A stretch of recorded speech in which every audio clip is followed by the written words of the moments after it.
Assalamualaikum warahmatullahi wabarakatuh. Di sini kami akan menjelaskan mengenai review dari artikel kami, yaitu mengenai sumber daya air.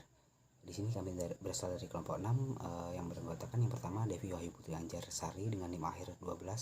Selanjutnya Septiani NK Vidianis Ifada dengan NIM akhir 30. Selanjutnya Sri Wahyuni dengan NIM akhir 57. Selanjutnya Jelita Amranani Anugrah dengan NIM akhir 93. Selanjutnya saya sendiri Nuferian Nurmasah dengan NIM akhir 108. Baik, di sini selanjutnya akan dijelaskan oleh teman saya. Baik, pembahasan yang pertama yaitu bab 1 pendahuluan dengan jurnal yang ke-1, judulnya Potensi Air dan Metode Pengelolaan Sumber Daya Air di Daerah Aliran Sungai Sowan Perancak Kabupaten Jembrana, dengan penulis I Gusti Agung Putu Eryani, dengan nama jurnal Paduraksa dengan volume atau nomor 3 atau 1, ISBN atau ISSN yaitu 2303-2693 dengan tahun terbit 2014.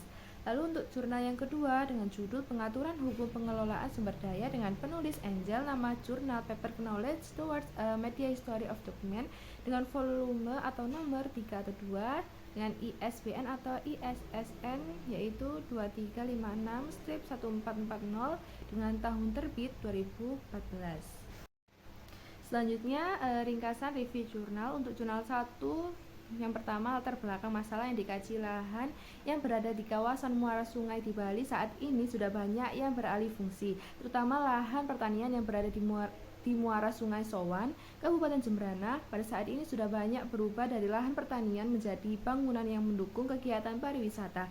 Perubahan lahan di daerah aliran sungai atau DAS saat ini sangat berdampak pada banyaknya pengikisan atau erosi di daerah hulu sampai ke hilir, dengan potensi air di sungai saat musim hujan sangat berlimpah. Air sungai mengalir menuju laut melalui muara sungai sangat banyak terbuang sia-sia. Sedangkan saat musim kemarau, beberapa daerah Provinsi Bali sudah mulai mengalami krisis air. Pengelolaan sumber daya air permukaan yang dibuang ke hilir sungai saat ini belum maksimal dimanfaatkan dan dilestarikan untuk kebutuhan air baku di Provinsi Bali. Untuk itu, maka metode pelestarian sumber daya air ini perlu direncanakan secara baik, dan penataan kawasan di muara sungai serta manajemen air seharusnya sudah mulai diterapkan untuk daerah muara sungai Sowan di Kabupaten Jembrana. Selanjutnya, kajian teori atau konsep yang digunakan. Yang pertama, air dan sumber air. Konservasi sumber daya air adalah upaya memelihara keberadaan, keberlanjutan keadaan, sifat, dan fungsi sumber daya air supaya senantiasa tersedia dalam kuantitas dan kualitas yang memadai. Penyediaan sumber daya air adalah upaya pemenuhan kebutuhan akan air dan daya air untuk memenuhi berbagai keperluan dengan kualitas dan kuantitas yang sesuai. Penggunaan sumber daya air adalah pemanfaatan sumber daya air dan prasarannya sebagai media atau materi. Lalu yang kedua, penggunaan lahan. Luas lahan permukiman di daerah aliran Sungai Badung terus bertambah dengan kecepatan perubahan yang mencapai 46,45 hektar per tahun, sedangkan sawah irigasi terus mengalami penyusutan dengan laju 38,91 hektar per tahunnya. Kondisi ini terjadi dari tahun 1992 sampai 2008. Perubahan penggunaan lahan akan mempengaruhi komponen lainnya di dalam das dan dapat menimbulkan perubahan dari keadaan alam sehingga terjadi gangguan keseimbangan atau gangguan ekologis yang menunjukkan terjadinya degradasi das. Lalu yang ketiga, muara sungai. Permasalahan yang sering dijumpai di daerah muara sungai adalah banyaknya endapan sedimen di muara sungai sehingga tampang aliran kecil yang dapat mengganggu pembuangan debit sungai ke laut.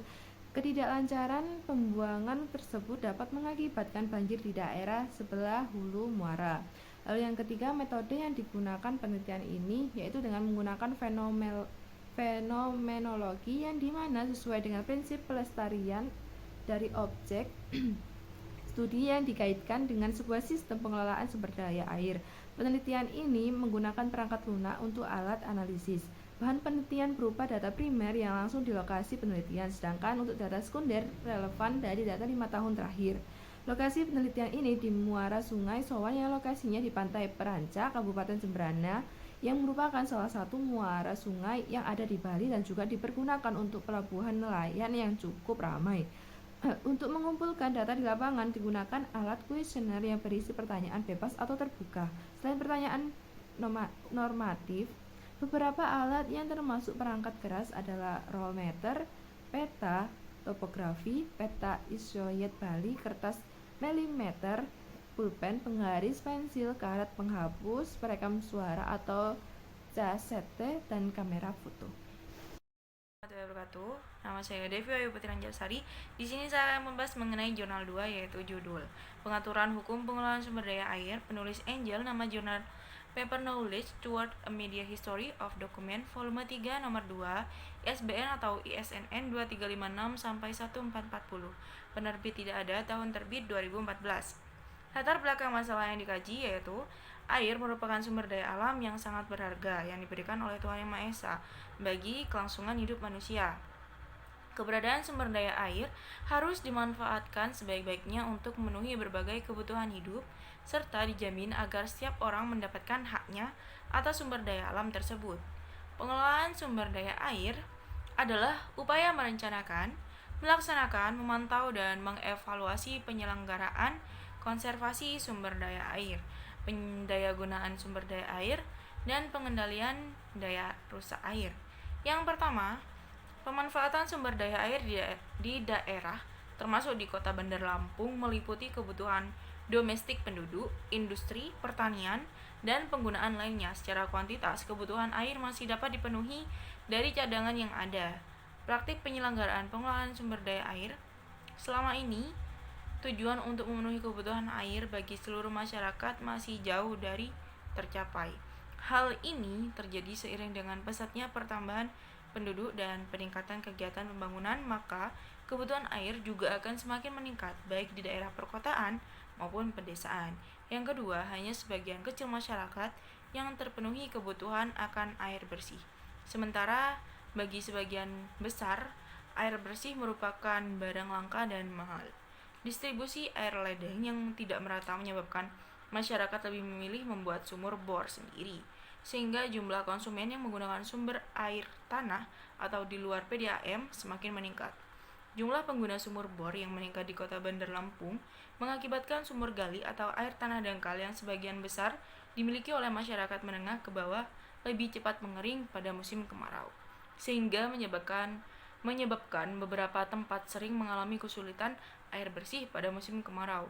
Kebutuhan akan suatu produk hukum, khususnya di daerah yang mengatur pengelolaan sumber daya air yang baik tersebut, makin mendesak menyusul diberlakukannya kembali Undang-Undang Pengairan melalui putusan Mahkamah Konstitusi Republik Indonesia nomor 85 PUU 11 2013 yang menghidupkan kembali Undang-Undang nomor 11 tahun 1974 tentang pengairan.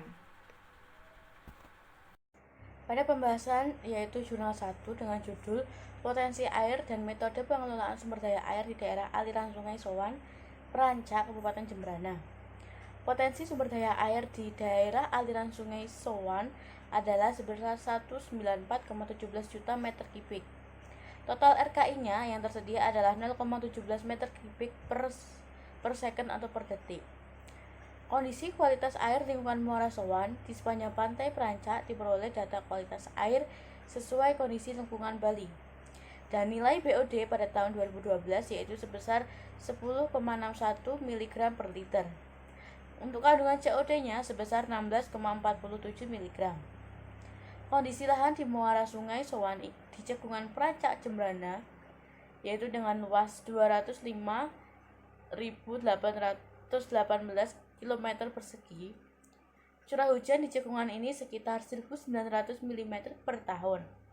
Dan juga kondisi sungai tidak sepanjang tahun atau semi permanen.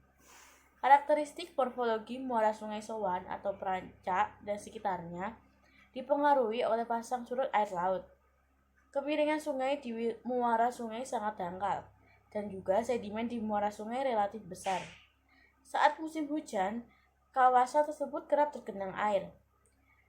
Hidrologi menyatakan bahwa tinggi muka air sungai adalah tinggi muka air sungai yang diukur dengan menggunakan alat pengukur tinggi muka air. Pengukuran dilakukan setiap hari. Aliran sungai adalah aliran air yang dinyatakan sebagai jumlah air yang mengalir melalui suatu penampang sungai persatuan waktu. Dalam sistem satuan SI, emisi dinyatakan dalam meter kubik per detik atau meter pangkat 3 per second. Luas cekungan Sungai Sowan adalah sebesar 205.818 km persegi dan curah hujan tahunan di cekungan ini sekitar 1.900 mm. Pengelolaan sumber daya air di daerah aliran sungai ini berkaitan dengan konservasi sumber daya air. Kuantitatifnya adalah meningkatkan suplai air ke tanah untuk meningkatkan reservoir air tanah, meningkatkan suplai air tanah ke saluran sungai, dan mempengaruhi pengurangan variabilitas limpasan. Untuk kualitatifnya yaitu penurunan kandungan padatan tersuspensi pada arus sungai, yaitu pasir tersuspensi. Dampak lain dari pengelolaan daerah aliran sungai yang baik adalah peningkatan produktivitas lahan sebagai akibat meningkatnya jumlah air hujan yang masuk ke dalam tanah dan mengurangi erosi permukaan. Peningkatan penetrasi air hujan ke dalam tanah meningkatkan kadar air tanah.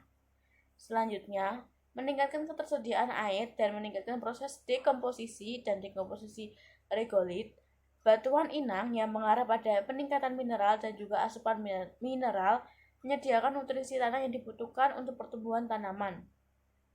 Dilihat dari pengelolaan kondisi fisik, daerah aliran sungai ada 3 jenis pengelolaan, yaitu teknis. Teknis ini yaitu pengelolaan dengan teknik konservasi tanah dengan cara normalisasi sungai dan juga pembuatan dermaga di muara sungai. Untuk yang kedua adalah vegetatif. Vegetatif yaitu kimiawi dengan penanaman kembali lahan, yaitu untuk memperbaiki kualitas tanah.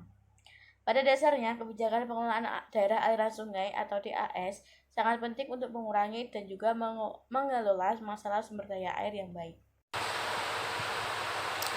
Baik, untuk review pada jurnal kedua, yakni permasalahan dalam pengelolaan sumber daya air di Kota Bandar Lampung, yaitu adanya ketidakterimaan masyarakat terhadap kebijakan pemerintah yang memberikan izin kepada pihak swasta seperti pihak hotel untuk melakukan pengelolaan sumber daya air untuk kepentingan hotel. Meskipun kebijakan ini didasarkan pada Undang-Undang Nomor 7 Tahun 2004, di mana Pemda memberikan izin kepada pihak swasta dalam pengelolaan sumber daya air. Namun dengan izin tersebut dimanfaatkan oleh pihak hotel untuk mengeksploitasi sumber daya air dengan pengeboran secara berlebihan. Selain untuk kepentingan pribadi hotel, juga dimanfaatkan oleh pemerintah dalam memenuhi pendapatan asli daerah atau PAD, sehingga masyarakat merasa dirugikan karena pemerintah mengesampingkan hak masyarakat di atas kepentingan tersebut.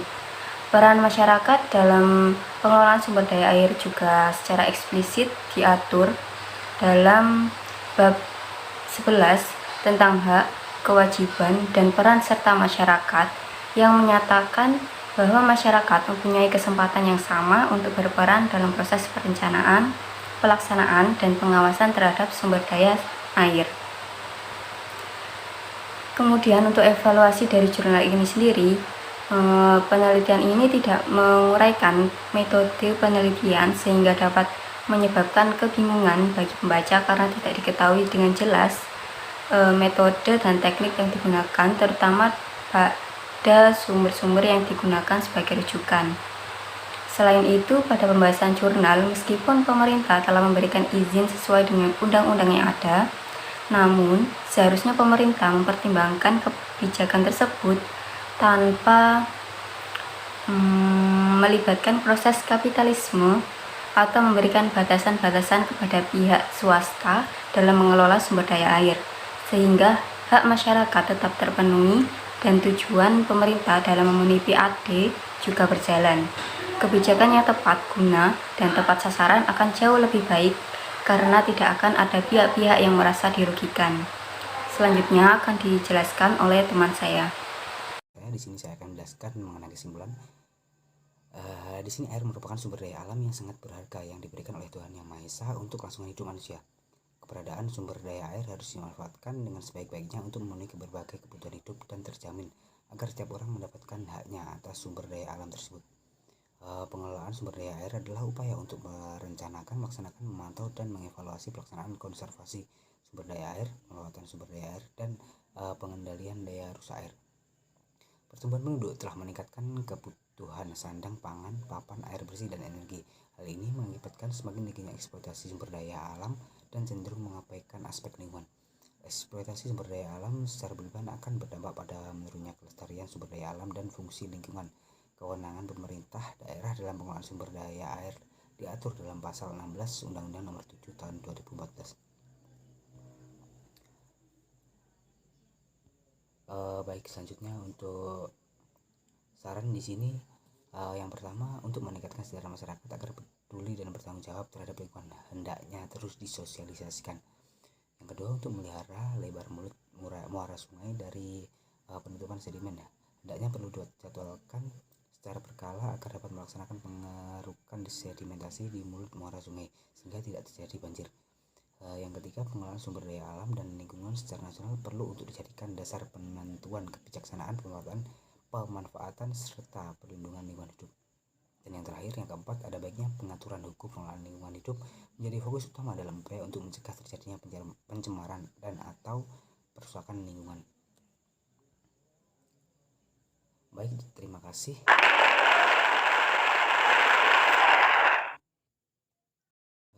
Cukup sekian presentasi dari kelompok kami. Apabila ada kurang lebihnya, kami mohon maaf.